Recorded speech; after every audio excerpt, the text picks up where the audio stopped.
Okay, we're live. Baruch haba, everybody. It's good to be back. The final shiur before Hashana Hadasha, before the new year. It should give us some chizuk to begin the next year fresh. Mirz Hashem, with new learning, good learning, and many people listening online and here. Baruch Hashem, Mirz Hashem. We are on page 197 in the Shuba Mirabanan book, volume number 8. I think it could be one book is different. You also 197?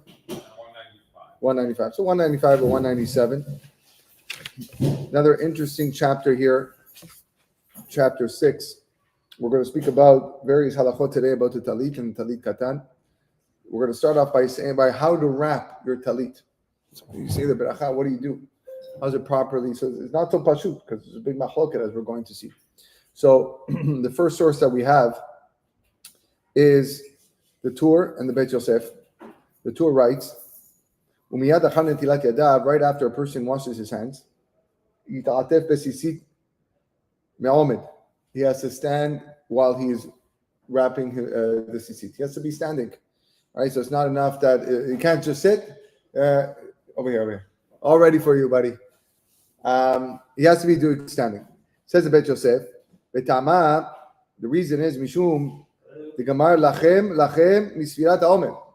Unbelievable Hidush here. Says the Beit Yosef, why do we stand? Because it says, with regard to tzitzit, the word Lachem. And it also says by Sfirat HaOmer, Usfartem Lachem. The word Lachem, so Gzera Shava. And uktiv be bakama, and by Sfirat HaOmer, it says the words bakama, which we're going to see later is expounded to be reread as bekoma, standing. Kama actually means grain and stalks. Okay, so perush bekoma. So we're standing. So we see here with Gzera Shava, Sfirat HaOmer, we have to do while standing, and the same word lachem is used by Sfirat HaOmer and tzitzit. So too, I have to stand when I put on my talit. All right? Says the Rosh, V'chi mevarchim me'omed, v'tan Rabbanan, bakamat achel lispor, to the standing grain, al tikre bakama ela bekoma. Don't read it as standing grain, but read it as standing up. So that's the Rosh. And the Shulchan Aruch codifies this in Siman Hayet, Yitatef v'tzitzit v'varech me'omed. A person should put on the tzitzit and recite the beracha while standing. Mishnah Berurah says, "Vehu rak lechatechila." This, however, is only lechatechila. Primarily, the b'diavad yasa b'shtehen bechol gavne. But b'diavad, a person can put on the tzitzit and talit in any, even if he's sitting down, it's not a problem. So, for example, if a guy was sick or he's not well. Okay, it doesn't have to be standing b'diavad. Now, which lachem are you referring to? By lachem tzitzit or the Ravisu lachem tzitzit? Yeah. The Ravisu lachem tzitzit. Lachem tzitzit, but like that's very not the same. In pasuk tet, what's pasuk tet? Pasuk tet. Offhand, pasuk tet. Let me open up over here one sec. Pasuk tet.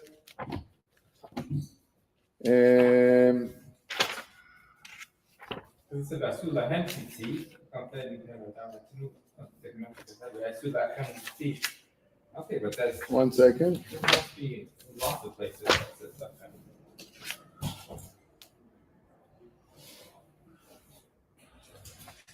So they're giving me a Bamidbar 59. That's the wrong one. Bamidbar, I thought it has to be that. Yeah, but Bamidbar 59. So that's the wrong source. 59 is not wrong. Is not correct. I don't know if it's 69. It either has to be shlach. Yeah, that 59 is in shlach. Maybe the pasuk was maybe. Or it has to be maybe the bar. That's the only, but it's not. It doesn't say. V'aya lachem letzitzit. what it's referring to? Yeah, well, that's the only lachem. I know, but there's also lahem. No, so it's a lachem. If you're going to do gzera shava, same one. Ve'ya lachem tzitzit. So that's the gzera shava. Why do you do it with lulav? You have to stand up. Ukachtem lachem bayom harishon. So I'm saying every time there's lahem, that's a rula. Lemase, that's a gzera shava. But again, it's not. That's how we do it. We stand up when we shake the lulav. Okay. Just a quick question. Yes. The first point to say that right after you tzitzit done, you all your tzitzit, but that's not what we do. We do beracha. So it could be that this netilat yadayim could be referring to. Is that a beracha?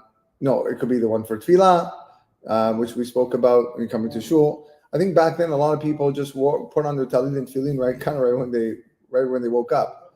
Now, achenu Ashkenazim, that's what they do. Achenu Ashkenazim, they put on their talit and tefillin first. Yeah, and then they say Birkot HaShachar in the shul, right? They have their talit and tefillin on, and then they put on. That's when they say Birkot HaShachar. So Sfardim are always accustomed to do it differently. Okay. So now let's talk about the concept of atifa, because the bracha that we say when we wrap our talit is lehit'atef besisit. So lehit'atef means wrapping. So what does this mean, wrapping? Do I wrap my body? Do I wrap my head? So we have a machloket here between the various rishonim. Says the Tur on the top of 199. V'seder atifato pirushu geonim ka'atifat Yishmaelim.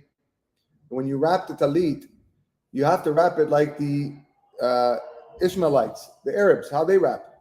Shehi atifag mura, which is a complete wrapping. Ubala itur, the Bala Itur argues with the Geonim. Katav de lo ba'inan kulahai. No, you don't need that much. Ela kedech bnei adam shemitkasim biksutan ve'oskim b'mlachtan. People just how they cover themselves with clothes and go about their business. Back then, that's used to wear this the longer garments. That's good enough. Sometimes you have your head covered. Sometimes you don't. Now, the basis of this machloket is brought down in the Bet Yosef, and he says, "Nireh she'ta'amam." It seems that the reason why the Geonim say that you have to wrap like Yishmaelim, midevarchinan leitatef besisit. Since we say the bracha leitatef, kedeita beperek batra de Tosefta de brachot, the last chapter of the Tosefta brachot, alma ituf pa'inan. It shows you that you need an actual atifa. Ubeperek elu megalchin, and in the chapter of elu megalchin, which is the end of Moed Katan, which speaks about mourning, avelut. Amar Shmuel says, Kol atifa she'ena ka'atifat ha'ishmaelim ena atifa. Shmuel says that if you're not wrapping yourself like the Arabs do, that's not considered wrapping. So, Machvei Rav Nachman ad govei dikda. Rav Nachman would cover up almost his entire face, only leaving the center of his face exposed when he wrapped himself. So that is the Shita v'Geonim. Nireh, it seems, Shetamo, the other opinion, the Bala Itur, Medida Perek Elu Megalchin, the Rav Pali Galei Shmuel, is because Rav argues on Shmuel. Shmuel says that you have to wrap yourself like the Ishmaelim. Rav argues. Rav holds that if you wrap your head, even if it's not as much as the Arabs do, then it's still considered a wrapping. And we hold that with regards to matters of prohibition, the halacha is in accordance with Rav against Shmuel. So he continues on the next page. That the reason why the Itur says you don't have to cover your head, because that Gemara was only in reference to Avelut. When you're mourning, you have to go and cover your head like that. Aval gabe tzitzit, with regards to tzitzit, where the Torah is only mandating you covering yourself with a garment you normally cover yourself with. That's how the chiyuv is. Just need to wrap yourself generally. It's not necessarily a wrapping like Ishmael. Okay? So we have two major opinions. You have the Geonim that say you have to wrap yourself like the Ishmaelim. You have the Bala Itur who says you have to wrap just like normally wrap yourself. Okay? How does the Shulchan Aruch posek? In source number 9, Seder atifato kederech bnei adam shemitkasim biksutam ve'oskim bimlachtam. So he holds like the second opinion, not like the one that says you have to wrap like the Arabs. Sometimes you cover your head, sometimes you don't cover your head. But it is proper for someone to cover their head with talit. Okay, so although you don't have to, but it is proper to do so. That's the opinion of the Shulchan Aruch. Says the Mishnah Berurah. He explains the Shulchan Aruch. Even though the blessing that you're reciting means leitatef, to wrap, kisui haguf lechudeh haveituf, covering your body alone is considered a wrapping. Those travelers who place a talit on when it's folded, those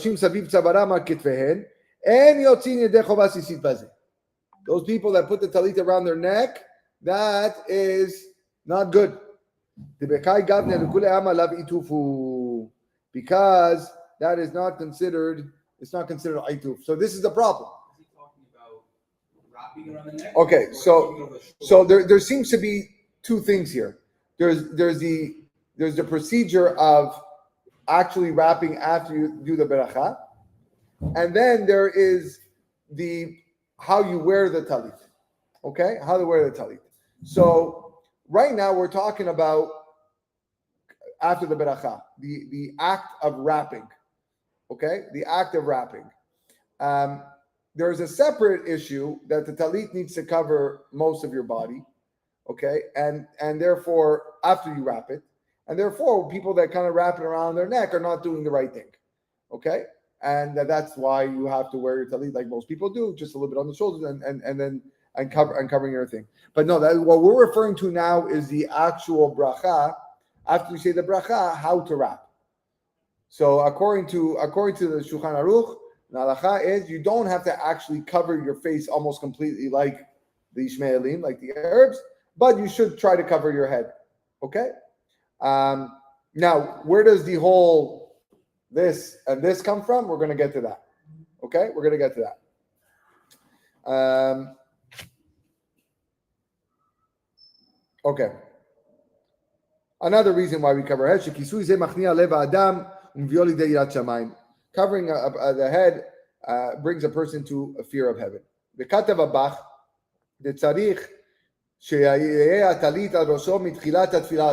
So now the Mishnah Berurah is saying, not only do you got to cover your head when you say the bracha, but the Bach writes that even after you finish and put it down, you should have your talit on your head the whole tefillah. From the beginning, from the moment you put it on, mitchilat tefillah ad sofa. Ve'al kol panim ya'amod kaf me'utaf lepachot kedei hiluch daled amot.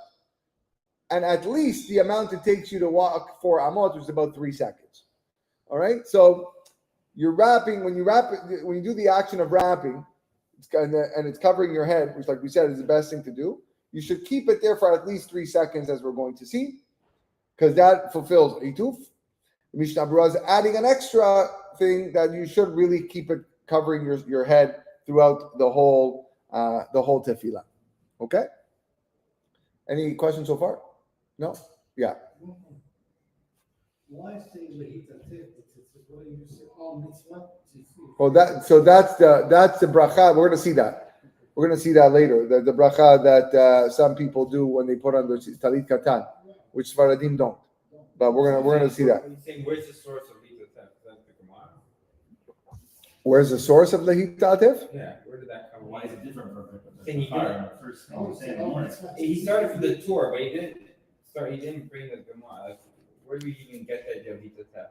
Is that from a different way? No, we didn't speak about leitatef earlier. Whoever said that there's an idea? Well, again, if the purpose of clothing, you're saying why is there a requirement to wrap? To wear, like tzitzit, we wear. There's no. Because there needs to be a minimum size of clothing, right? There needs for it to be chayav tzitzit. So actually, that's part we're not going to do today, but skipping that. So to put something on, the way you normally put something on is that you wrap it. Is that a Gemara? Like he didn't bring that yet. That's what I'm saying. Like where did that? Like Tor said it's a tef. Then everyone's. So I'm just wondering if that's a Gemara somewhere. Or is that because I guess we did the Gemara in Moed Katan just brought about morning, which I don't know. Yes. But does that have to do with what was the other Gemara? It didn't quote a Gemara. It didn't quote a Gemara. I'm unaware of a Gemara that does that sources this. The only thing I can think of is this idea of that clothing used to be wrapped, or it is wrapped. Everything we wear is technically wrapped in some way or another, right? So if this is a unique garment for the purpose of a mitzvah, then there should be an act of wrapping. That's the only thing I'm thinking about. Why is there an al mitzvah tzitzit? Because the tzitzit doesn't have probably the size for wrapping, big enough to be wrapping. The tzitzit talit katan doesn't have the size enough for wrapping, so it would just be al mitzvah tzitzit, right?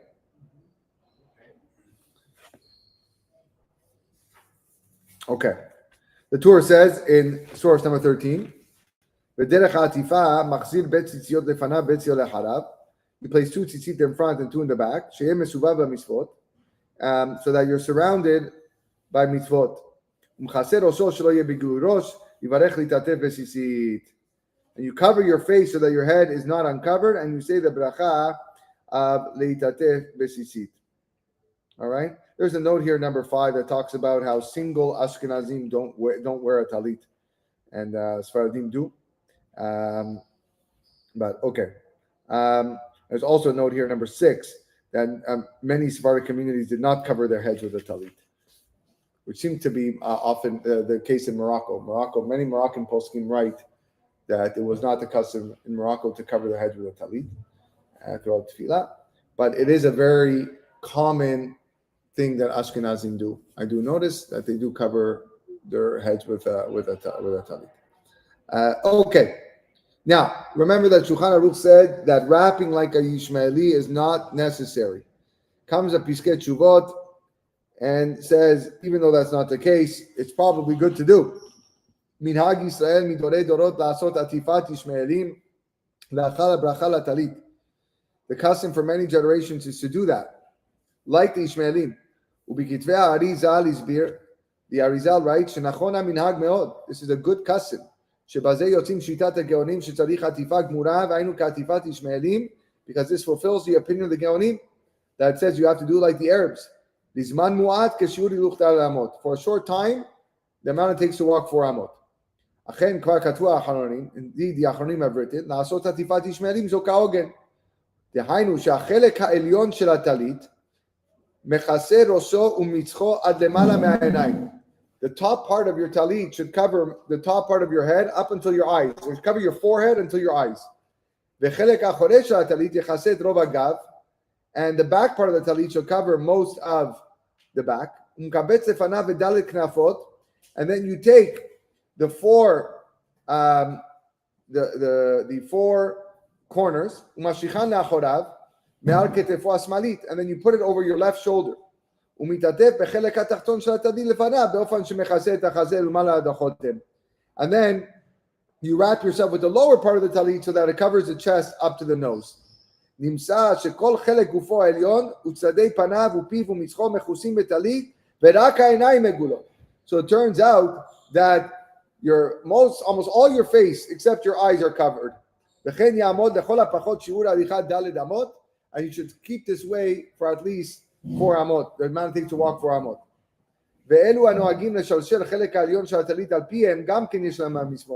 Some people that are accustomed to lower the upper portion to their mouths even have what to rely on.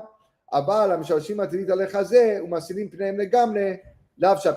to completely cover your face when you're wrapping is not something that is good. It does not recommend it. The enze atifat Yishmaelim. That's not called atifat Yishmaelim. So that's pretty much exactly what the Piskei Tshuvot said to do, is what we are taught to do. is we bring the talit over our heads, okay, and then covering most of our forehead right until their eyes, and then bring up the four corners, and then doing the wrap where only a part of your face is exposed. Here it seems to be saying that you should be covering your mouth, but I remember learning that you shouldn't cover. No, he says there are people that cover their mouths, Okay. and they have what to rely on, but he does not say that to do that primarily. Yeah.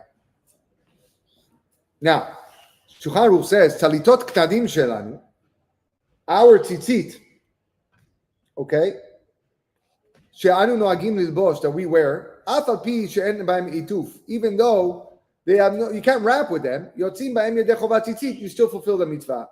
V'tov le'aniach oto ad rosho, rochavo lekomato, ulitatef bo. It is best to place it on one's head the long way. Not sure I'm trying to envision this. Place it the long way and wrap himself in it. ויעמוד כך מעוטף לפחות כדי הילוך 4 אמות, ואחר כך ימשכן מהראשו וילבישנו. It seems that he's talking about like laying it on your head a little bit. This tzitzit. Yeah, that's what I'm trying to figure out. But it's not something that most people do. ואחר כך ימשכן מהראשו וילבישנו. מחסיר 2 ציציות לפניו ו2 לאחוריו כדי שיהיה מסובב במצוות. 2 strings are in front of him, 2 behind him, so that he's surrounded with mitzvot. So the note over here says, right in the orange box, despite the suggestion of Shulchan Aruch, the common practice today is not to perform atifa when donning the tzitzit, and that is not what people do. Exactly, meaning they don't do atifa; they just put on the tzitzit. Al talit katan yachol levarech leitatef. On the tzitzit, you are able to say litatef b'tzitzit. Afa pi she'eno mitatef ela lelovsho. Even though you are not actually wrapping, you could say litatef. Says the Rama, v'yesh omrim shemevarchin alav al mitzvah tzitzit ve'en nohagin ve'en leshanot. Ve'chen nohagin ve'en leshanot. The Rama says that's not the beracha that we say. We say the beracha of al mitzvah tzitzit, and he's very strict on this. Yeah, but al mitzvah tzitzit cover also. Like, let's say you don't say litatef tzitzit, you say al mitzvah tzitzit, right? And sure, you can't say litatef for your tzitzit because you're not wrapping. But when it's vice versa, does that? When it's vice versa, it's fine. Meaning we're going to learn that if you say litatef tzitzit on your talit, cover your tzitzit. So which kind of brings us back to our previous discussion. Like it seems that there must be an inyan of atifa somewhere, because the custom of the Sfaradim is not to say al mitzvah tzitzit. Now, what happens if the guy's not wearing a talit that day? In that situation, I would probably say al mitzvah tzitzit, because if you know you're going to say put on a talit, then we don't say al mitzvah tzitzit. Really? No. Like beracha shachar, you No, don't say it? we don't say it. What do we do? Like Just like Tisha B'Av. did you know that? Well, we're going to put on talit afterwards. No, but that's at the end of the day. So I know. So at the end of the day, You think so? That's okay? yeah, that's exactly it. So mamash, you just skip it in the beracha shachar? Yeah. That is the way. That is how the Sfaradim are nohagim. We're going to see Yakut Yosef very soon. I heard if you don't wear tzitzit, then you don't wear tzitzit, you can't make a beracha on a talit.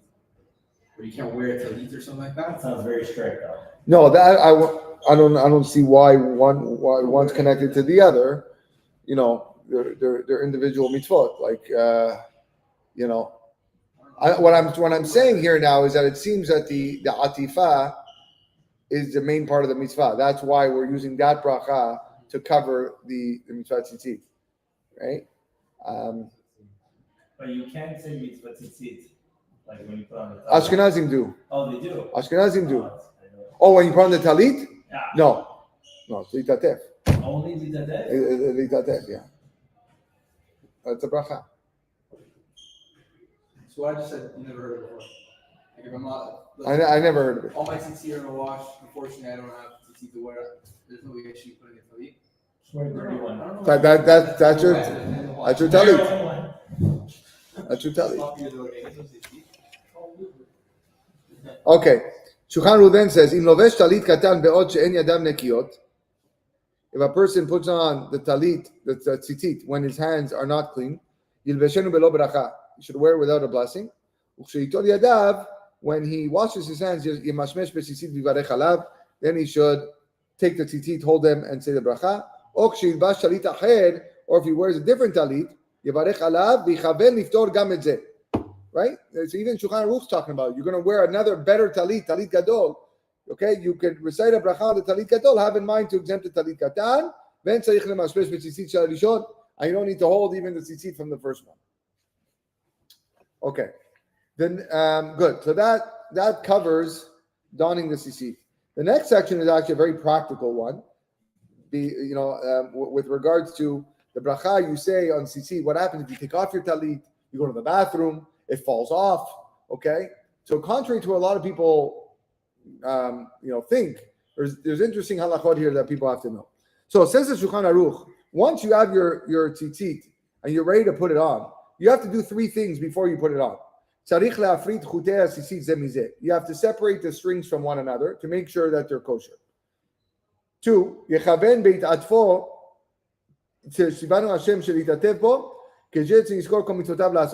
one should have intent that Hashem commanded us to put it on and to perform all the mitzvot. And then before you say bracha, check the tzitzit strings to make sure they're kosher, so that you don't say bracha lebatala. So that's one thing we don't want to do. So now, the reason is because you're not putting on tzitzit, or is a reason for bracha lebatala? So Mishnah Berurah tells us that it really is a bracha lebatala that's the issue, because you could actually rely that my tzitzit were kosher yesterday, they were kosher today. But why? So why am I checking? Because in case that there is a problem, that I would be reciting a bracha in vain.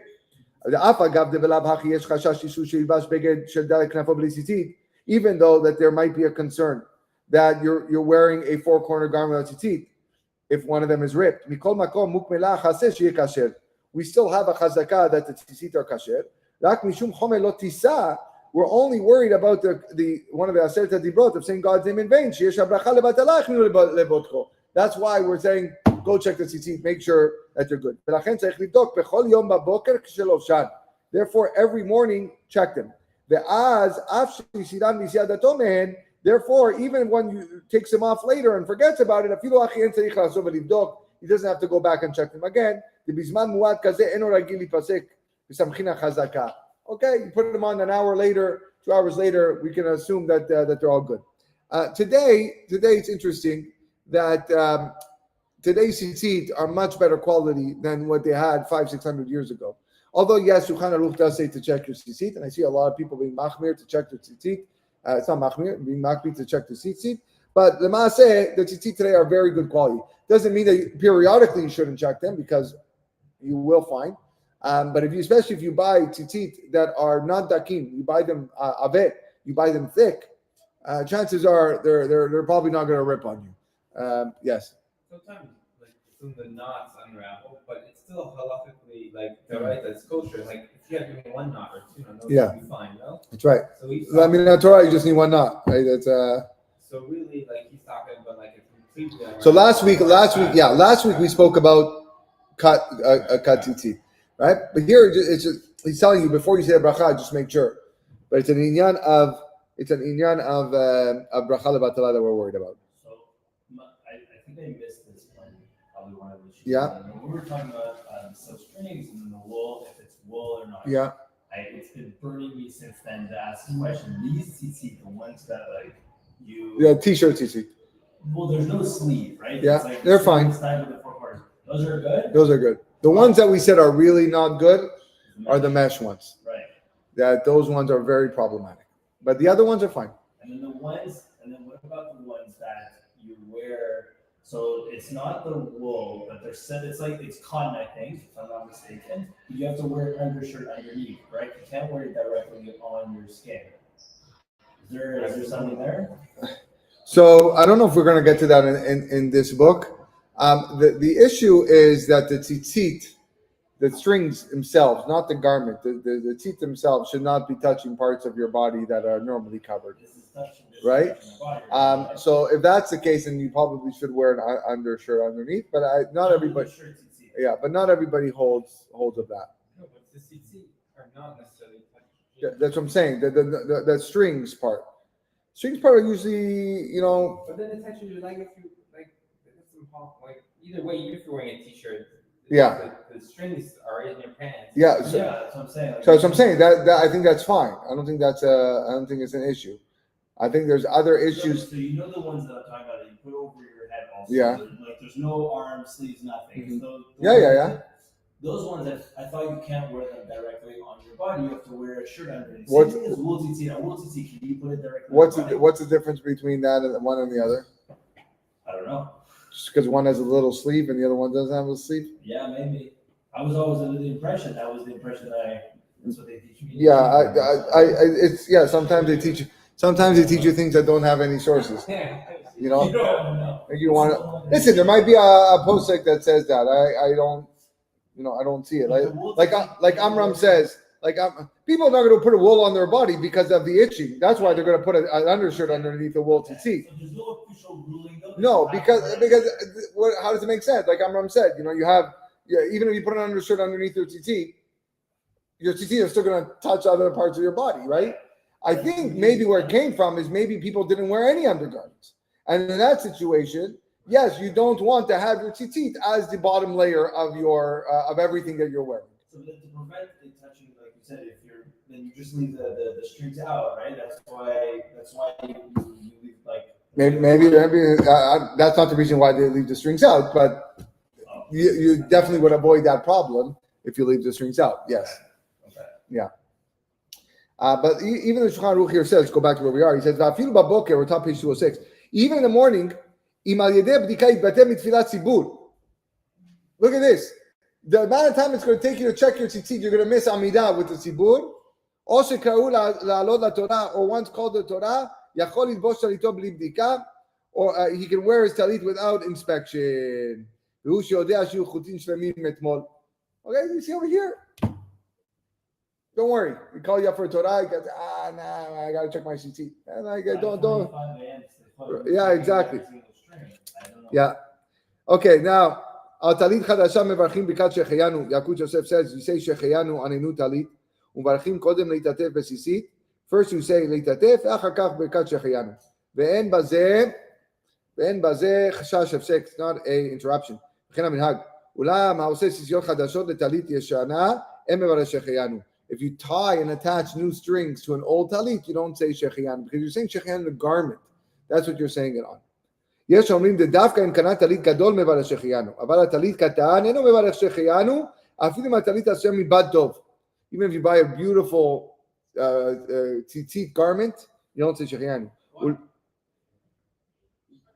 My issue is you're saying that it's like because we're saying the beracha on the garment, but isn't the whole point the tzitzit, the strings itself? That's what we're thinking about. So why wouldn't they say shehiyanu? Why you're not saying on the mitzvah? You're doing on the chefcha. Saying on the Because you did a mitzvah. So the first time you might, even first of all, there's a big discussion about, there's certain mitzvot that, even tefillin, right? You don't say shehiyanu when you put on tefillin for the first time.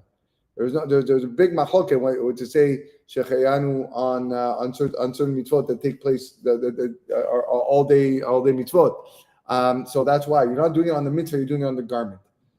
So that's why Chatan, he buys a new talit. We make him do shehiyanu underneath the chuppah for that because it's a garment, not on the. Right. Okay, fine. Now, what happens if you remove your talit temporarily? It says the Torah in 21. It says the Torah. If someone removed this talit and did not intend to put it on again, when he puts it on again, he has to say a beracha. So, but if he wanted to put it on right away, for example, he went to the bathroom, he says, Torah says, I'm not sure. You take off your talit to go to the bathroom, you're going to put it on in 5 minutes. He goes, I'm not sure whether to say a beracha or not. Why? You could say, since the whole Torah is derived from tefillin, And for tefillin, every time you touch them, you say the beracha. Meaning, if you move your tefillin from place to place, you have to say the beracha.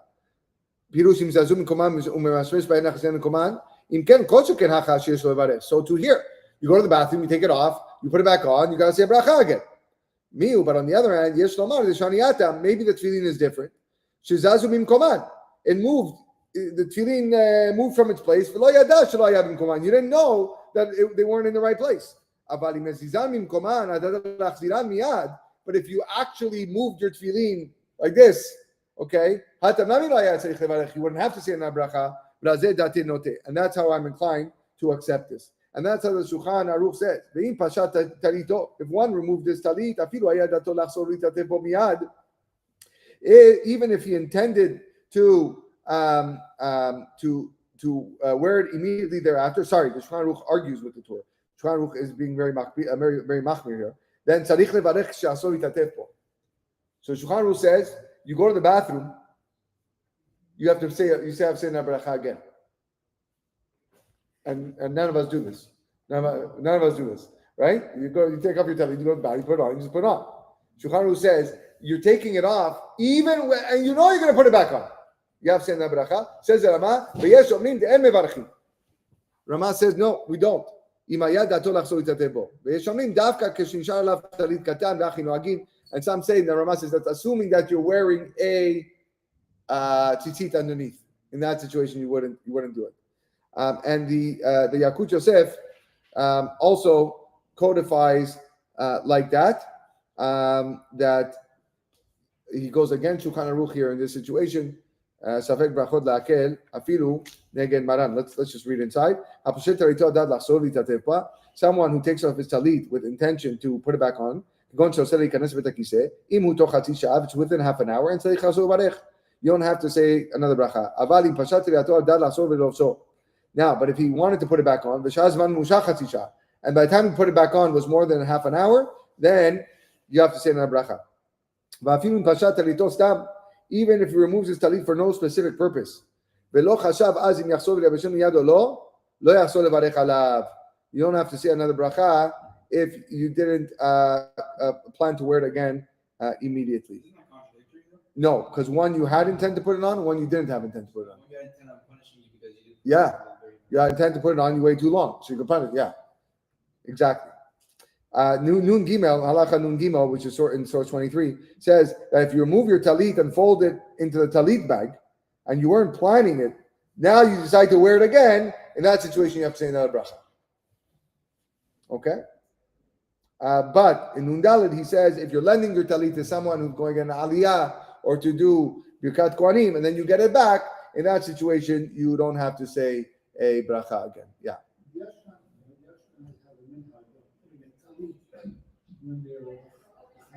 Yes.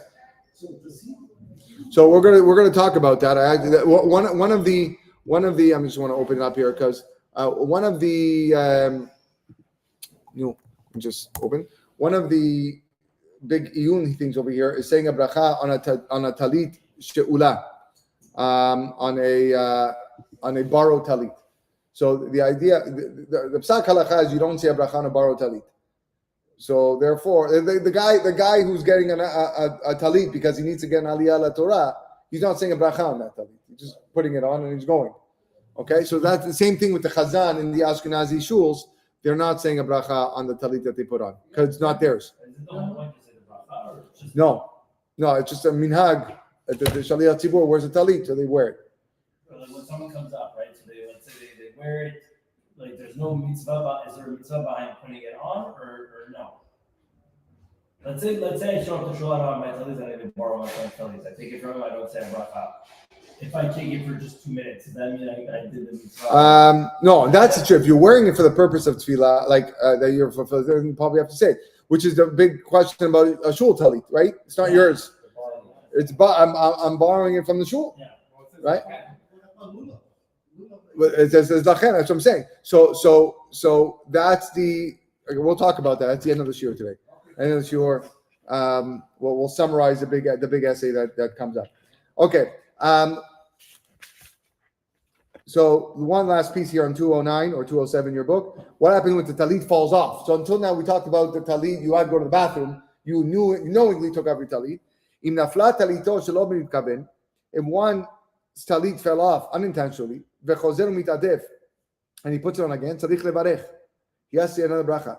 Ve'u shenafla kula. This applies if it fell off entirely. Aval im lo nafla kula. If it didn't, afal pi shenafla ruba, eno tzarich levarech. Even if most of it fell off, he does not have to recite a bracha. And the Mishnah Berurah also says this. Afilu im lofso v'im nafal mimenu be'emtza tfilat yudchet. Meaning he was praying Amidah and his talit fell off in the middle of Amidah. Ve'chziru acherim alav shesayem tfilat 18 yemashmesh be'sisit v'varech. Someone put it back on him. When he finishes Amidah, he should hold the sisit and say a beracha. However, Yakut Yosef does not hold like this. Yakut Yosef says, "Im nafla talito me'alav, afilu im nafla legamre." If his talit fell off, even if it fell off entirely, chozer mitatepa eno tzarich lachzor uvarech. He does not have to say another bracha. Why is it different than what? The washroom. Then you go the wine. Again, washing, you're knowingly taking it off. You're intending to put it back on. Right, so this for sure, like you didn't. Yeah. Kavachor that Yeah. you didn't even say it. Or yeah. I'm saying why is it? Say why it's different. Maybe because there's like a sector in a way, like when you're going to the washroom, you're like completely out of that atmosphere and you're in the bathroom, you're doing your business, but as opposed to when it falls off, like it's not like you're taking away from your mindset of it just fell off. Yeah. Right? You just put it back on, you're still in the same, nothing changed so much. Because maybe because you didn't intend for it to come off. Yeah. So the fact that you have And everyone's being consistent. Shulchan is always consistent. You always say And Yakut Yosef is being consistent in saying we're not posek like the Shulchan Aruch in the case of Safek Brachot, right? But then for a chatan, there's no mitzvah of wearing a talit for his chuppah. There's no mitzvah. So why is he saying? Because new garment. Oh, why is he saying Leitatef? Why not? Every time if I want to put on talit right now, okay, it's nighttime. But let's say if I want to put on talit right now, I have to say bracha. I'm not so sure. And then mitatef, of course. Mitatef. I don't know about that. What do we do on a fast day?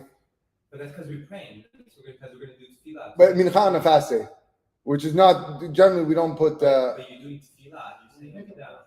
But we say bracha and mincha. Normally, I don't put on talit on mincha on a fast day. Okay. What is one? I think it's not so simple if there's no tefillah.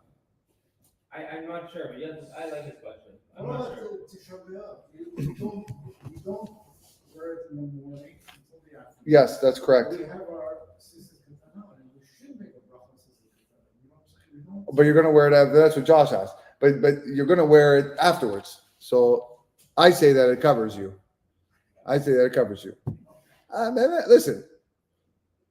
I guess you could say a bracha. There's who to rely on to say a mitzvah tzitzit, right? All our Ashkenazi brothers do it.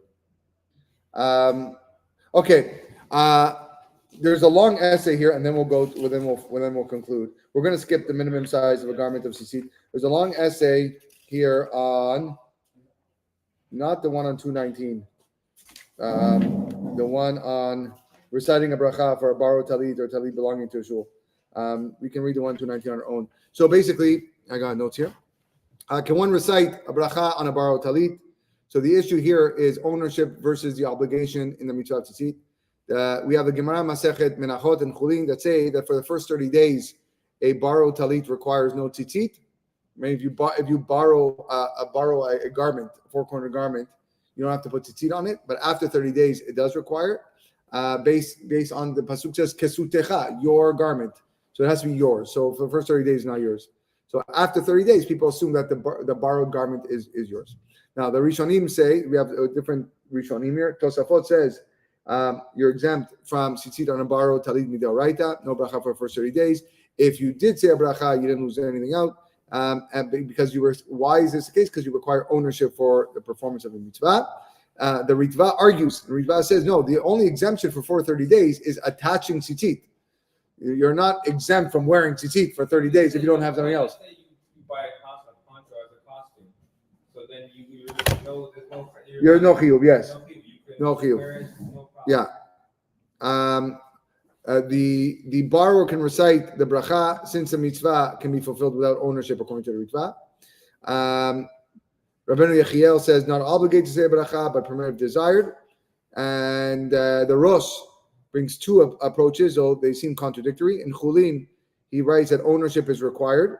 And in Yechot Tzitzit, he says that borrowed talit with tzitzit obligates a beracha immediately. Okay?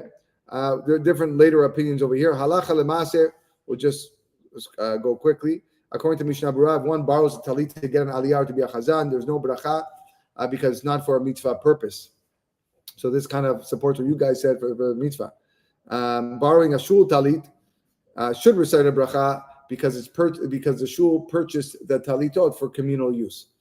Okay, and therefore it's not considered like owned by the shul; it's owned by the community. And therefore, you can use it. And but the Piskei Teshuvot does quote Rav Shlomo Zalman and the Chazon Ish that says the common practice is not to say a bracha on a shul talit. So since we have 21 here, I think most people say a bracha. Most people say a bracha, yes. Most people say a bracha. I don't think there's a problem saying a bracha. I don't think there's a problem saying a bracha. We'll end with page 215, something deep, a deep thought, and then we'll conclude. A machshava piece from Rav Shimon Schwab. I'll read it I'll read it inside for those listening online. The idea of clothing is a reflection of the idea that there is more to man than just animal. Mankind's supremacy over animals lies in his ability to control his animalistic nature. While a human body functions much like those animals, with all its desires and urges, he has a unique ability to control them. For example, man can choose to fast even when food is available, whereas an animal is incapable of making such a choice. He even has the ability to elevate and sanctify his physical urges. However, as far as the Jewish people is concerned, a person's ability to subdue his animal nature grows and flowers into an even higher moral calling, that of acceptance of the mitzvot of God, where moral decency, with which all humanity is charged, ends, and the corners of their garments, there the specifically Jewish mandate begins. The Torah presupposes the highest form of decency and dignity. We as a Jewish people are to make extensions of our clothing to symbolize our special mandate. So when we look at tzitzit, we're reminded that our membership in the Jewish nation through the acceptance of the mitzvot extends our humanity to a higher moral calling. Thought that was page 215 or 213 in your book. I thought that was a nice piece. Very nice. Do we talk about wearing all white talit versus black? I spoke about that, about the stripes in the talit. I spoke about that. And the Sudah Shishit is zecher to the techelet. The blue or the black was like really a dark blue. That's how it came. And the Sfaradim more generally wear white. Well, there are people that have different colors. Yeah, everything. As long as four corner, it really could be. Yeah, it could be anything. Speaking of techelet, that's going to be the subject of our next shiur. Bezrat Hashem. All right, that's going to be a big one. Can't wait to learn that one. It's going to be after the holidays. Emir Hashem. Wishing everybody here Shana Tova, Chag Sameach, Ketiva v'Chatima Tova. We should be inscribed in the book of life, Parnasa Tova, B'Shefa, and growing in our Yirat Shamayim and performance of mitzvot. Have a great evening. Thank you.